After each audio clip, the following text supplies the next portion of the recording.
Hey everybody, welcome back. My name is Andy and I love to explore Florida and talk about some of my favorite things to do around Florida, from the theme parks to the state parks. And today we're going to go over to Busch Gardens in Tampa to ride and rank every roller coaster in the park.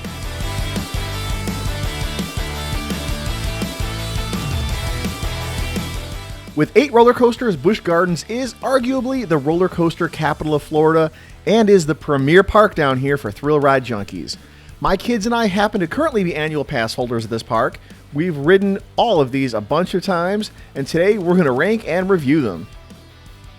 The panel here is me and my 2 high school age kids, and to come up with this ranking, I asked each of them to list all of the roller coasters at Busch Gardens in order of their least to most favorite. Then I took the average of each one of our lists to create the final list here. In the case of a tie, I just picked the one that the 2 of us had ranked a little higher than the other one. Hope that makes sense. We also didn't include Air Grover because that's just a kind of a little kid's coaster, and we didn't include Falcon's Fury on this list because while that might just be about the scariest ride ever, it's a drop tower and not a roller coaster. And stick around to the end because this list didn't really play out the way I thought it would, and there are a couple of surprises here.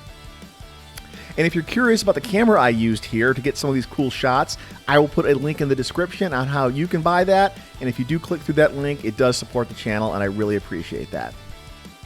All right, with all that out of the way, let's get into it. At number 8 is Scorpion, and that's really no surprise. All 3 of us ranked Scorpion last. Scorpion is a small, very short steel roller coaster that's been here in the park since 1980. So this thing is pretty vintage, and its age really shows. It starts with a 60-foot banked drop into a loop that will take you just over 40 miles an hour. From there, you're going to weave around through some spiraling helixes pretty close to the ground, and then this pretty rough ride is quickly over. There's really nothing wrong with Scorpion. It was probably great back in the early 80s while it was still fresh and new, but now it's just kind of a relic to an earlier but simpler time in roller coaster history. And it feels and even looks more like the kind of roller coaster you'd find at a traveling state fair rather than a major theme park. It's pretty small, has a very small footprint, and is very short. I do like that it has lap restraints though, and not those over-the-shoulder ones, because this one is pretty rough and janky, and those over-the-shoulder bars would probably turn this one into a real headbanger. This one, like I said, has been here since 1980. It's a pretty old ride, and it does have a pretty small footprint, so it doesn't take up much valuable real estate here in the park. So I don't really foresee this one going away anytime soon, unless either maintenance and parts become an issue and Busch Gardens is forced to scrap it and put something else new here. But I'm sure it has its fans just for the throwback nostalgic aspect too. But something did have to come in last, and Scorpion, unfortunately, you are taking the number 8 spot. At number 7, we have Tigress, which is a little surprising considering it's only a few years old. Opening in 2019, Tigress is a steel launch coaster that has a pretty unique and weird layout. It's very compact, has a very small footprint in the park, and it will launch you just over 60 miles an hour out of the loading station like a cannon, up through its twisting layout where you'll then fall backwards through the station.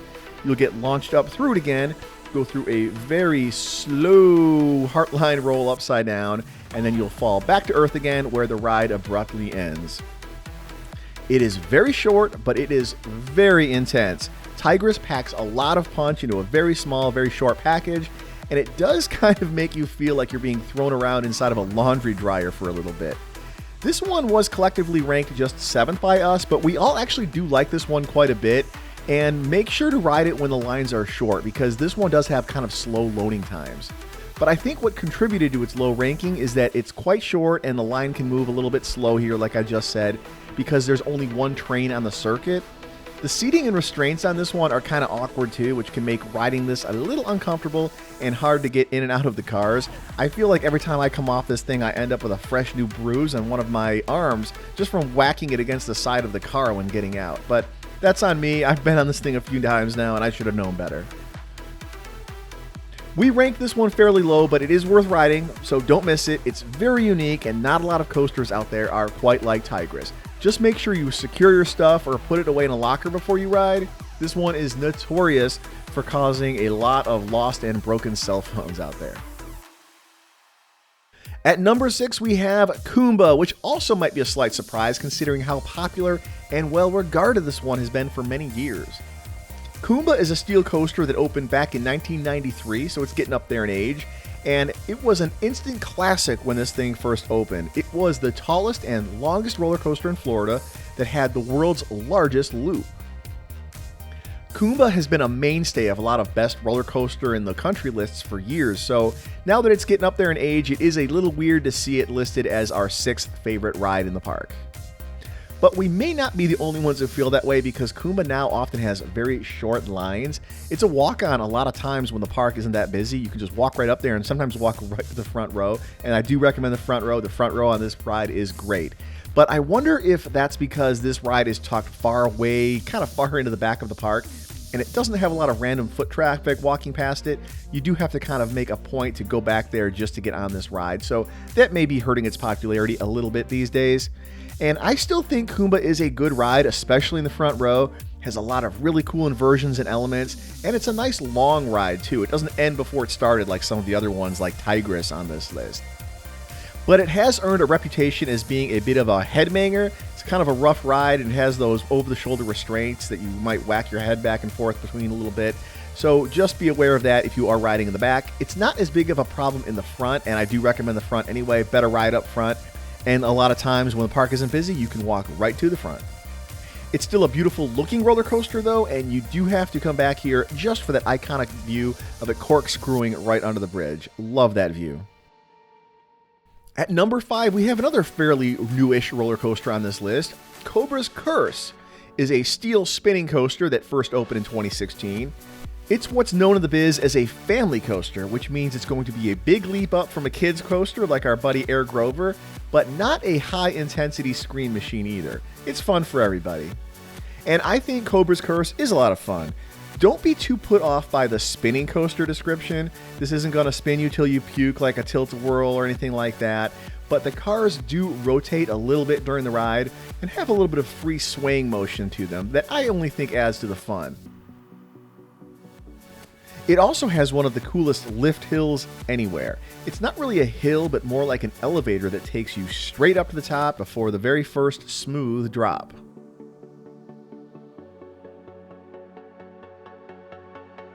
Cobras Curse has some really cool theming too. Most of the roller coasters here at Busch Gardens don't really go too crazy with the theming like they do at Disney and Universal, but this one is the exception. You'll go through a dark and spooky temple with real snakes on display, and there's even a little bit of a pre-show before you ride. Our rankings for Cobras Curse were kind of all over the place, to be honest. I ranked this one 6th, but my daughter ranked it as her 5th favorite, while my son said it was his 3rd favorite ride here. I think this one is probably the perfect roller coaster pretty much anywhere to introduce kids to who might be ready to graduate up from the Air Grovers of the world to some of the bigger rides. It's very smooth, there's really no big drops or inversions, and it's simply just a fun crowd pleaser. Alright, now we're going to get into some of the scary stuff. At number 4, we have the 200-foot tall steel dive coaster Shikra. This one really leans into trying to freak riders out, and it was designed specifically to be very, very scary. The first drop is 200 feet straight down at a 90-degree angle, and the best part is that the ride will stop and just hang you over the side for a few very long seconds before you take the plunge. This is one of those coasters that will have more spectators hanging out under it, taking pics and video, and you'll hear a lot of comments from people talking about how crazy anybody would be to even ride the thing. But I absolutely love this ride, and all of us in our family of thrill seekers here really do enjoy Shikra. My daughter and I rated it as our 4th favorite coaster here, while my son actually gave this his number 1 slot. This is his favorite roller coaster in the park.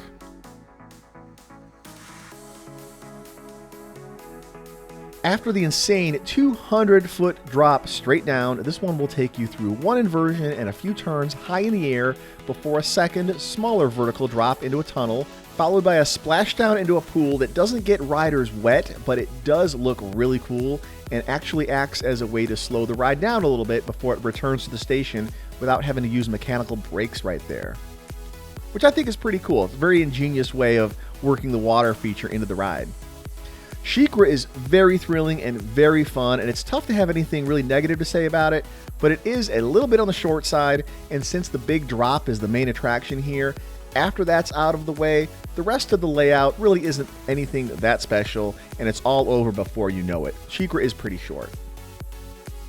But if you're going to go on this, definitely try to get the first row on this one. Go big or go home, I say.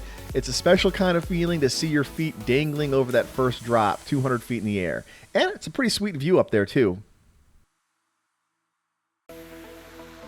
Coming in at number 3 is Cheetah Hunt.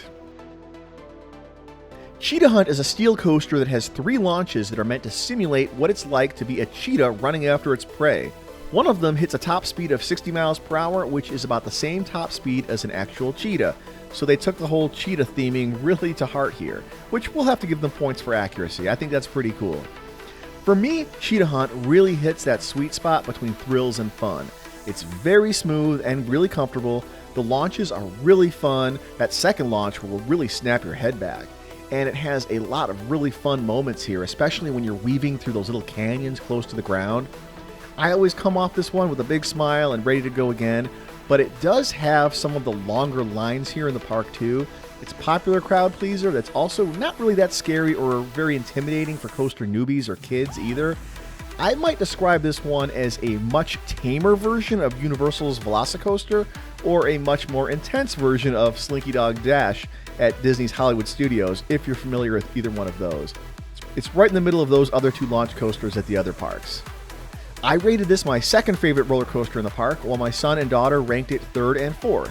I just really like launch coasters, I guess. So all of us had this one in our top 4, and this is a popular favorite among all of us.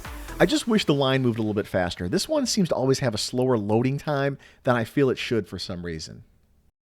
Okay, now we're about to get to the one that's going to have all the serious roller coaster enthusiasts yelling at their screen and writing nasty comments because they assumed this next one would top the list. But at number 2, we have Iron Gwazi. Look, I know, and I agree. Iron Gwazi is my personal favorite roller coaster in the park. My daughter and I both rank this as our number 1 favorite coaster at Busch Gardens. I would even agree with an argument that it's the best roller coaster in Florida. But my son put this down at number 7. Number 7, just above Scorpion, if you can believe that. I don't know if he's just trying to be a contrarian or whatever, but he says this ride just isn't very comfortable and it's almost too intense and rough at times to be fun. And I honestly don't think he's entirely wrong. Iron Gwazi is super intense and it's definitely not for everybody. It's probably the most intense roller coaster I've ever ridden and certainly the most intense in Florida. This is not a roller coaster for beginners. It's the tallest, steepest, and fastest wooden steel hybrid roller coaster in North America, and it is absolutely relentless from the second it goes over that first 206-foot beyond vertical drop. So they are really going to lock you in tight on this thing with the restraints. And the thing is though, and this is really my only complaint about Iron Gwazi, I love this ride, but the restraint system is not the most comfortable. Even your legs are restrained by the lap bar, so when you hit some of the airtime hills on this ride, you kind of get shoved upwards into them, and it kind of hurts a little bit if I'm being perfectly honest. Especially the ones toward the end of the ride. I'm one of those guys that likes to try to keep my hands up the whole time, but the last few hills on this one always have me holding on for dear life. But that's probably a sign of a great ride, really. And it is worth it though. This ride is fantastic and should be on the top of any roller coaster lover's list at this park. And as much as I love Iron Gwazi though, I think it's kind of interesting that my teenage son, somebody who should theoretically love this one on paper, ranked it as low as he did. Because it kind of proves that everyone has their own preferences and favorites. These lists are just subjective and nobody is really right or wrong. He'll still ride it with us, but he's not as eager as us to go on it again and again and again. And like I said, it's very intense, not really for everybody, which is why it collectively came in at number 2. And number 1, our overall favorite roller coaster here at Busch Gardens is Monu. Monu is a steel hanging inverted roller coaster that opened in 1996, and all these years later, it still is a big fan favorite here. Monu is a nice long ride. It has 7 inversions that take you through one wild feature after another at a top speed of 60 miles per hour with a great pace that hardly gives you a chance to catch your breath. There is one little brake run in the middle of it, which some people do complain about, but other than that, the pace of this thing is great. And just when you think it's over, it surprises you with one last big finale. It also makes great use of the terrain. It dives through these trenches that keep some of the best parts of the ride secret from those who've never ridden. All of us had Monu in our top 3, with both my son and daughter placing it second, so the overall average pushed this to number 1, mostly because my son decided to poo-poo on Iron Gwazi. I'm not really going to argue against Monu at number 1 though. It's probably a more accessible roller coaster for more people than Iron Gwazi, and it's been a fan favorite for a few decades now.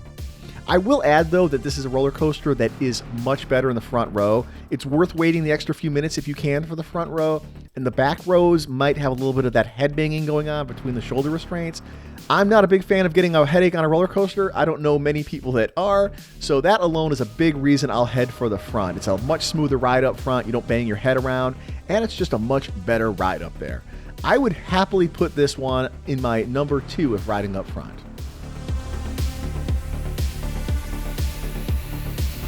So there you have it, our rankings of every roller coaster at Busch Gardens. Let me know in the comments if you disagree or agree with any of our picks. Let me know what your favorite roller coaster at this park is. And let me know if you agree with my son's opinion about Iron Gwazi. Is it too rough? Is it too intense? Let me know. And please don't forget to like and subscribe and share this video with one other roller coaster lover you might know. That really helps the channel grow. Didn't mean to rhyme there, but I guess I did. Thanks, and see you next time.